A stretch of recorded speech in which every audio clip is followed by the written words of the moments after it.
Daniel Cormier had a trio of dream opponents to fight before he retires next year. Derrick Lewis failed to make the cut. But with UFC desperate for a worthy main event to headline a pay-per-view card next month at Madison Square Garden, the promotion enticed Cormier through cash and cachet to skip some worthy contenders and defend his heavyweight title against Lewis on short notice. UFC got Cormier's attention with the lure of MSG and a whole lot of money. They made it so good that it was difficult to turn away, Cormier said. The 39-year-old Cormier could not turn down the payday and is set to fight Lewis for the heavyweight title in the main event of UFC 230 on November 3 against Madison Square Garden. Lewis, who has won 3 straight fights, was victorious last weekend against Alexander Volkov in Las Vegas. Cormier had been challenged to a rematch by former champ Stipe Miocic. Cormier, 21-1, won no contest, added the UFC heavyweight championship, and suffered a broken hand to his light heavyweight title in July when he flattened Miocic in the first round at UFC 226. Miocic said this week he wanted another shot at the title, tweeting, "I've been staying up all night with my newborn daughter and I still offered to fight UNOV 3 with 0 camp weeks ago."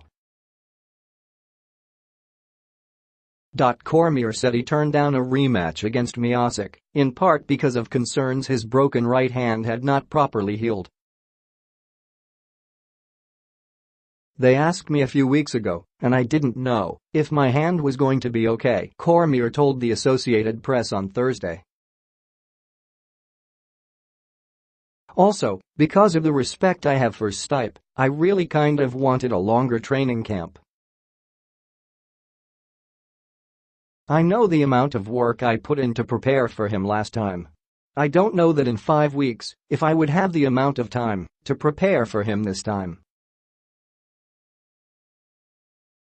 So instead, his hand healed, Cormier gets Lewis, who will fight weeks after he took 129 significant strikes, 78 to the head, in his win against Volkov. "Stipe's a guy that has known his cardio, being able to go 5 hard rounds," Cormier said. "Derrick presents different challenges, but him pushing an insane pace on me isn't really one of them. Even with Lewis on deck," Cormier said he's firm on his timetable to retire next year when he turns 40 in March. He still wants a dream bout with former heavyweight champion Brock Lesnar, who still works for WWE, and Miocic and career nemesis Jon Jones are on the list before he calls it quits. "Lesnar, Miocic and Jones are the only 3 guys I'm kind of interested in fighting right now," he said. "Lesnar because it's a massive fight. Jones because it's me and Jon Jones. Miocic because he deserves a rematch. He does. I'm not going to sit here and pretend he doesn't. If for some reason the Lesnar fight doesn't happen, I will fight Stipe because he deserves it." Cormier has never lost to anyone except Jones, the star-crossed former light heavyweight champion who beat him twice. The second bout last year was changed to a no contest when Jones failed a doping test that kept him out of the sport for 15 months.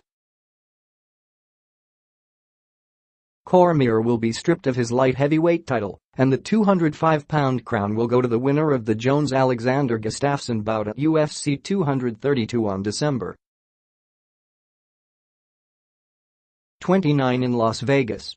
Cormier said he understood UFC's decision to take away his title, but it crushed him to know Jones will fight for the belt. "It kind of sucks it's going to be him," Cormier said. "But I understand the organization having to move on. They said they won't strip me until those guys start the fight, so I'll be able to be a double champ for 5 months, 6 months. The fight was made with some concessions. Cormier said UFC told him if he wanted a 205 title shot against the winner, he'll get one. That makes it a little bit easier to accept, Cormier said. Heavyweight title fights are rare, and Lewis was eager to jump in on short notice, having won 9 of his last 10 fights. "I'm still feeling good. Nothing's hurting," Lewis said. "I believe I'm ready." Lewis said the last few days haven't seen real in the wake of both the title fight and some notoriety from a PG-13 answer as to why he stripped off his shorts inside the cage after beating Volkov.